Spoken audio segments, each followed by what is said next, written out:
Então, caríssimos irmãos e irmãs, peço-lhes um momento da preciosa atenção de vocês para que nós possamos construir, eu daqui, vocês daí, alguma mensagem que nos seja relevante e que tenha uma incidência prática na nossa vida, a partir da liturgia da palavra, especialmente do Evangelho que nós acabamos de escutar.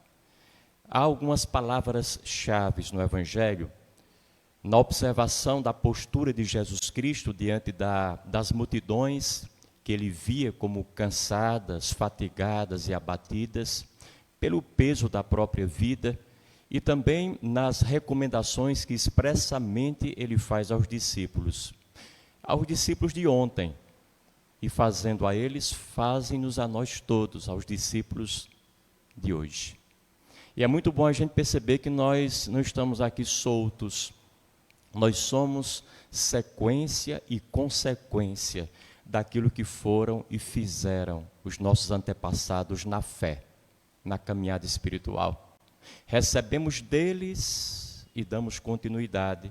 Temos a missão de passar o bastão para frente, para aquelas pessoas que entraram no mesmo nível de caminhada e que assimilaram e aceitaram livremente essa fé, esses postulados. A primeira palavra relativa ao Evangelho é compaixão. O texto diz que Jesus teve compaixão da multidão, das multidões abatidas e fatigadas. Essa palavra compaixão é muito importante. É mais do que empatia, é o aprofundamento da empatia. Eu posso me sentir empático com uma pessoa, com uma causa, e nem por isso me introduzir nessa causa, aderir àquilo que essa pessoa aderiu. A compaixão não, leva-me necessariamente a uma responsabilização por aquilo ou por aquele de quem eu me compadeço. Ter compaixão, eu costumo dizer, é uma via de duas mãos. É uma pista de mão dupla. Primeiro, eu me coloco no lugar do outro. Essa é a primeira etapa da compaixão. Eu vejo alguém sofrendo e eu me coloco no lugar do outro nesse sofrimento específico. Eu vejo alguém padecendo por falta de condições financeiras mínimas e eu me coloco na condição de pobreza extrema dele. Eu vejo alguém no meio da rua, jogado pelas calçadas no sol quente, e eu me coloco lá no lugar dele. Mas não basta me colocar no lugar do outro. Eu posso me colocar lá e ter muita dó, ter muita pena, e não sair do lugar, não mover uma palha sequer para ajudá-lo. E é por isso que a outra pista da compaixão é trazer o outro para o meu lugar. Me coloco no lugar dele. Imediatamente eu o trago para dentro de mim, para o lugar social, econômico, religioso, moral, humano em que eu estou. Então trata-se de ser capaz de oferecer ao outro as alternativas que eu tenho a partir de mim, que eu construí na minha vida, que eu conquistei ao longo dos meus dias, por meus estudos, por meu conhecimento, por minha competência profissional, pelas coisas boas que eu recebi em termos de recursos, de dons, de talentos, de aptidões, inclinações, toda uma gama de potencial que me foi dado e que talvez aquela pessoa disso foi privada. Trago a pessoa para o meu mundo. Por quê? Porque não adianta eu empobrecer com quem é pobre. E ao invés de um, agora são dois. Não adianta eu me entristecer com quem está triste, porque agora eu tenho compaixão dele. Eu sou solidário a ele. Ao invés de um triste, são dois. Não adianta eu me deprimir com quem se deprimiu. É mais depressão nesse mundo de Deus. Mas eu ofereço a quem está noutra situação econômica, a quem está triste, a quem está deprimido, a depressão que eu não tenho. Portanto, a alegria que eu tenho, o equilíbrio de vida que, graças a Deus, está em mim. Algum benefício material que eu conquistei. E se o outro não conquistou, não foi porque foi preguiçoso e eu não fui. Nós sabemos que as coisas não funcionam assim. Às vezes, há muitíssima gente esperta, trabalhando de sol a sol, mas não consegue, por uma estrutura desigual que a sociedade, desde sempre, permite que assim o seja. Então, a compaixão é exatamente isso. Então, eu tenho que me colocar no lugar do outro, porque quando eu olho para o outro e não entro no lugar dele e não o trago para mim, eu acabo conhecendo mais a mim do que ele. Quando a gente quer avaliar os outros só a partir do lugar da gente, sem chegar próximo aos outros, a gente se conhece mais e fica mais no lugar da gente do que antes estava. É aquela história que muitas vezes a gente diz achando que está dizendo uma grande coisa, muito acertada, e é um grande equívoco. Que eu devo fazer aos outros aquilo que eu gostaria que os outros fizessem a mim. Sou eu a referência, não é o outro. Eu devo fazer aos outros aquilo que os outros gostariam, pronto. Aquilo que os outros necessitam, pronto. Aí a referência é o outro, não sou eu. Isso é como dar presente às pessoas. Às vezes a gente dá um presente de uma camisa, de uma calça, de um sapato, de um boné a uma pessoa, conforme o gosto da gente, porque a gente gostaria de ver aquela pessoa com aquela indumentária toda. Mas a pessoa não está nem aí para aquilo. Os gostos dela para calça, camisa, sapato e boné são outros. Aliás, nunca usou boné na vida. E a gente se encontra com a pessoa, e aquele boné que eu lhe dei, nunca vi, não vai ver nunca. Por educação a gente recebe. Por quê? Porque a gente não foi capaz de perscrutar atentamente qual é o gosto, qual é a necessidade real daquela pessoa. Aí o nosso presente vai ao encontro e preenche uma lacuna, e satisfaz e alegra e dá prazer, inclusive, porque a referência não somos nós, não são nossos valores, nossa cabeça e o que vai nela. Então aqui temos esse aspecto da compaixão que precisa ser aprofundado por nós. A segunda palavra é uma palavra vocacional. A messe é grande, porém os trabalhadores são resumidos, são poucos. A messe não é uma palavra vocacional ligada apenas a quem vai ser padre ou já é padre, a quem é freira, a quem é religioso ou religiosa.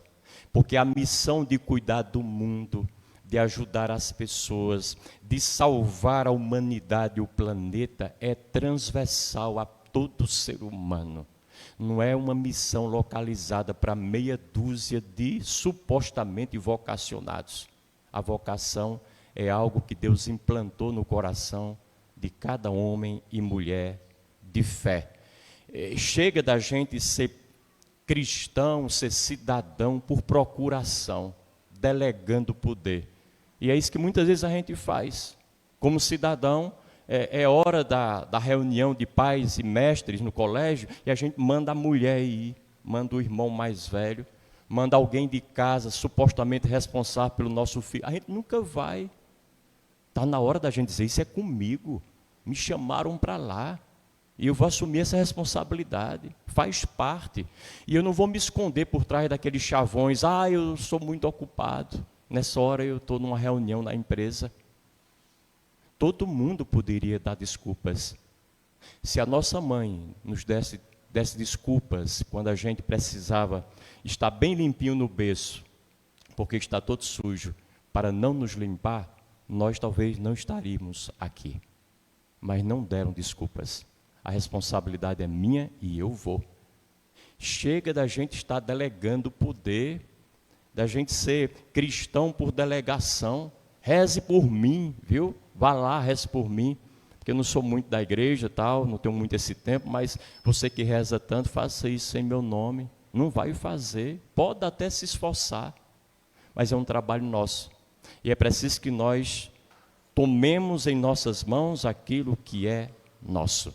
Eu me lembro daquela história, dizem que verdadeira, de quando o Papa João XXIII foi eleito Papa, ele não esperava nadinha aquilo. Já era um homem velho, idoso, estava ali e de repente foi eleito no conclave. E ele era um cardeal muito preocupado com os problemas da igreja. E na noite da sua eleição, ele foi eleito à tarde, na noite ele acordou com um problema da igreja na cabeça dele. E disse: eita, meu Deus do céu, esse problemão aqui, amanhã eu vou falar com o Papa. Aí disse: mas o Papa sou eu. O Papa é você. O pontífice é você. Porque dentro de nós tem sempre um pontífice, esse que faz a ponte, a ligação entre a terra e o céu. Não é outra pessoa. O Papa o faz, porém, nas responsabilidades específicas dele. Cada um de nós faz na sua responsabilidade específica. Não dá para delegar poder para ninguém nesse aspecto da nossa vida. Uma terceira palavra do Evangelho é um chamamento à individuação, à unicidade. Segue esse mesmo raciocínio da segunda palavra. Quando Cristo, de repente, quando o Evangelho cita o nome dos discípulos todos, um a um. Em várias ocasiões a gente tem a citação de todos eles, nominalmente, especificamente. Por quê? Ou seja, é o reforço da ideia de que todos nós somos chamados, porém, a missão tem um caráter individual, personalizado, personificado. Isso não nega o valor da comunidade, do trabalho em conjunto. Mas se eu não assumo a comunidade do ponto de vista da minha particularidade, eu não assumo absolutamente nada. Então é preciso que eu chame para mim essa responsabilidade. E se eu não fizer o meu dever, ninguém o fará por mim. Eu vou deixar um vazio impreenchível no mundo, uma lacuna que estará eternamente aberta, uma dívida que eu carregarei comigo sempre. É impagável, porque somente eu poderia pagar. Isso é o que a gente chama de pecado por omissão. É alguma coisa que somente eu poderia fazer, porque eu recebi recursos diferentes para tal, e declinei dessa tarefa. Não faço. Acabou a história. Se somente eu faria, ninguém vai fazer. Fica lá um buraco. E eu sou responsável por esse buraco. No universo, no cosmos, na vida, na espiritualidade de toda a humanidade. Uma outra palavra é um convite ao mais importante encontro que precisamos ter na vida, que é o encontro de cada um consigo próprio. Vejam vocês que é um aprofundamento o Evangelho de uma etapa dessas recomendações de Jesus Cristo a outra etapa. Ele diz: não deveis ir aonde moram os pagãos, nem entrar nas cidades dos samaritanos. O que é que Cristo tem contra esse povo? Absolutamente nada. Então, por que essa recomendação aqui expressa? É porque, na verdade, nós não devemos buscar identificação com quem não se identifica conosco. E tem pessoas, tem coisas, tem valores, tem ideias, tem trabalhos, tem comidas, inclusive, com as quais nós não temos a mínima identificação. Porém, tem milhares de outras com quem nós nos identificamos e podemos caminhar, claro, paradas aí as arestas todas, porque nenhuma identificação aqui na Terra é plena, mas há semelitude. Busquemos as semelhanças. E aí, não percamos muito tempo, ou soframos tanto, batendo em ferro frio, dando murro em ponta de faca, querendo ajeitar uma coisa que não tem jeito, querendo trazer para a gente o que não é da gente, porque não se assemelha, nem se parece, perto ou de longe, com a gente. Essa palavra é uma palavra muito cortante. Ela pode ser polêmica, mas o que é que não é polêmico no Evangelho e em Jesus Cristo? Mas ela é uma palavra gritante, exige de nós uma reflexão. Ou seja, respeitemos aqueles que são diferentes de nós. Eles não são melhores e nem piores, são só diferentes. Fiquemos com aquilo que somos nós, porque desde sempre nos introduzimos nisso, mas respeitemos aqueles que desde sempre se introduziram noutra caminhada. têm uma cabeça diferente, uma concepção, um jeito distinto, um modus operandi de fazer tudo. Eu não me identifico, às vezes até não gosto, problema meu, mas o outro gosta, e eu vou respeitar o seu gosto, a sua forma de ser e de atuar. Um dia encontrei uma mãe que me procurou, chorosa, dizendo: padre, eu estou com uma dor tão grande no peito, é quase que uma espada traspassada em mim. O que foi que houve? É porque meu filho, nós somos uma família muito católica, sempre rezamos o terço em casa. Meu filho foi para São Paulo e agora voltou, a primeira vez que ele voltou, depois de 1 ano e meio, aí voltou com outra religião, não é mais da nossa. Já estava até criticando, porque a senhora tem tanta imagem aqui em casa. Chamei para a missa, até por amor de Deus e a mim como mãe, e ele pediu desculpa, mas não foi para a missa. Que desgosto, padre, meu filho está me dando. Eu disse: me diga uma coisa, ele piorou depois que ele começou com essa religião? Disse: não, padre, nesse sentido eu posso até dizer para o senhor que ele bebia muito e agora já não bebe mais. Ele tem uns problemas extraconjugais, agora já não tem mais, é um homem da família dele, e agora só trabalha, muito responsável. E a senhora está querendo o quê? O rapaz melhorou, e a senhora quer trazê-lo para a sua religião, quando ele não prestava para nada? Seja boa na sua religião, dê testemunho da sua fé. Agora permita que os outros, ainda que os outros sejam nossos, muito próximos a nós, tenham outro discernimento, façam outra caminhada.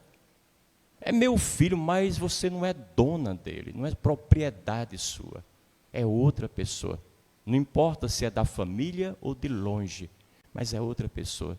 Então, não ter essa preocupação da gente estar buscando identificação com quem livremente se distanciou de qualquer elemento que nos identifique, que faça com que se aproximem de nós.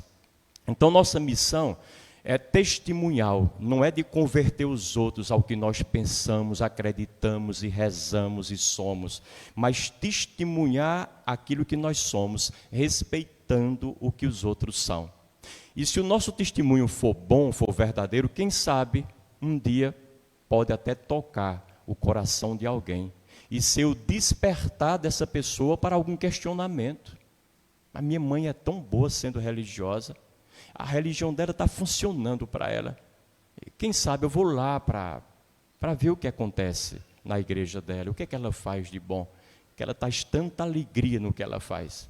Aí o meu testemunho pode pegar alguém, mas não a minha fala, não a minha força, mas minha impetuosidade, minha vontade de fazer por cima de qualquer coisa. Não é assim que funciona.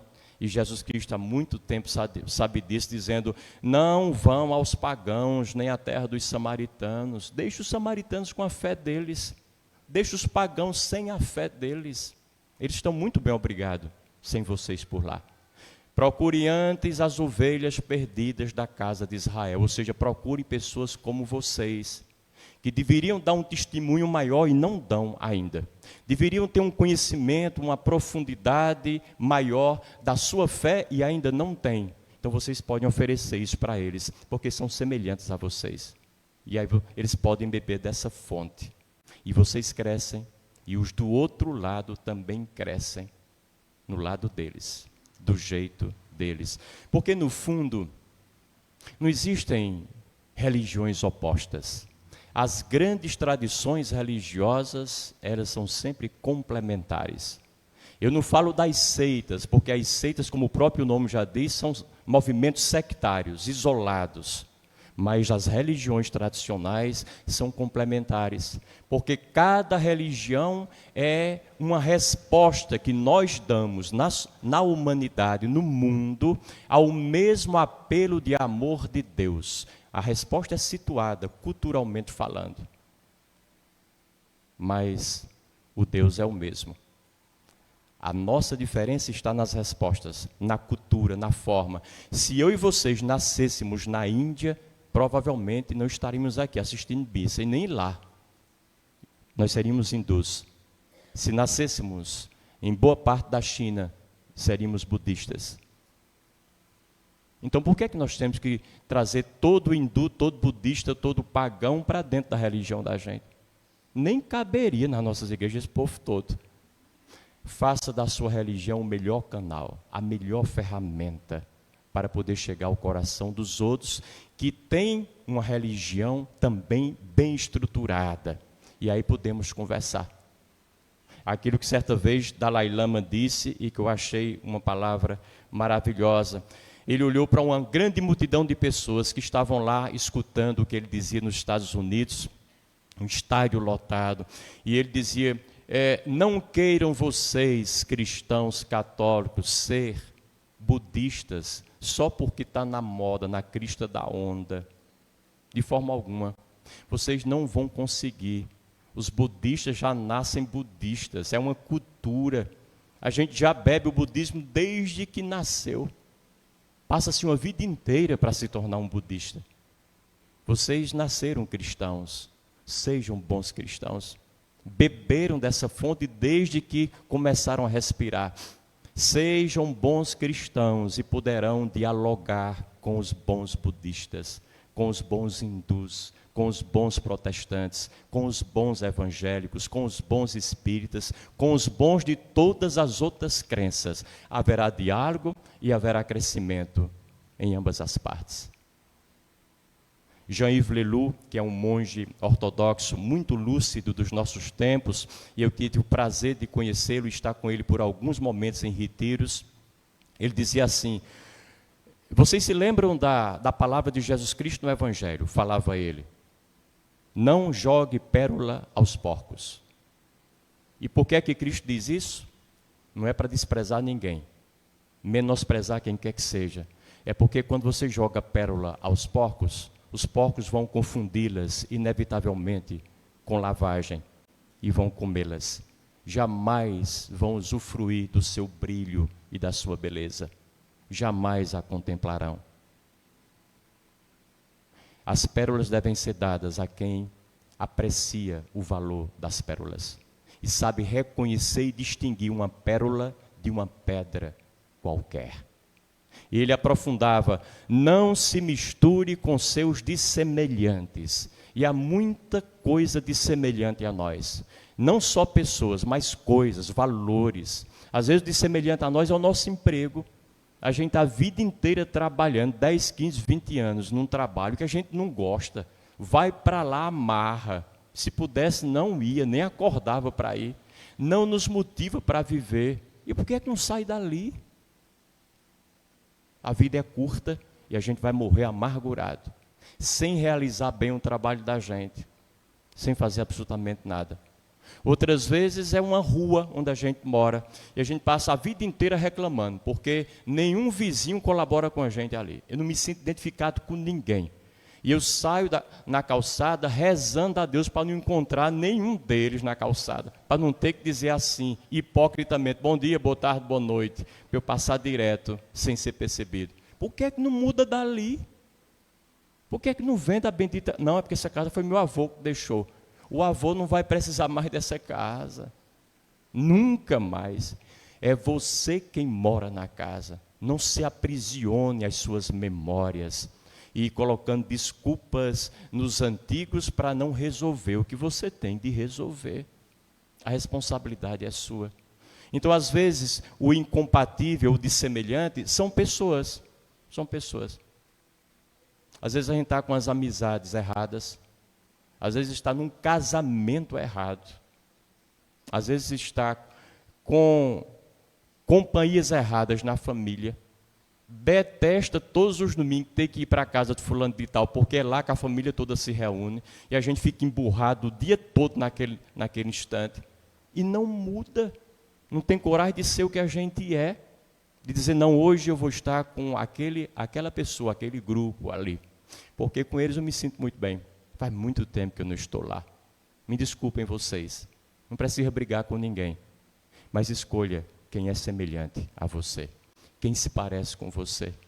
Não adianta ficar discutindo religião com um evangélico ou coisa que o valha. De forma alguma. nem com alguém que tem ideias políticas diferentes das suas, de maneira alguma. Só vai dar confusão, vai aumentar a cisão, a separação entre vocês. Antes, procure identificação com aqueles que são idênticos a você. Essa não é uma discriminação, é um bom senso. Porque a vida é muito curta para a gente ficar o tempo inteiro dando um jeitinho. Ah, porque eu queria que ele gostasse de mim. Eu queria que ela fosse mais próxima a mim. É minha tia, afinal de contas. Isso não significa absolutamente nada. Os valores não vão escolhendo pessoas. Você pode encontrar alguém muito seu, longe de você. E pode encontrar numa pessoa muito próxima uma distância imensa. E hoje não há distância. A gente pode caminhar para onde quer que a gente queira. Então fiquemos com essas poucas recomendações, mas eu acho que muito contundentes, que o Evangelho de hoje desperta em nós e nos sugere enquanto possibilidade de reflexão e de implementação em nossas próprias vidas. Cada um tire aquilo que acha suficiente, necessário e bom para si. Louvado seja o nosso Senhor Jesus Cristo.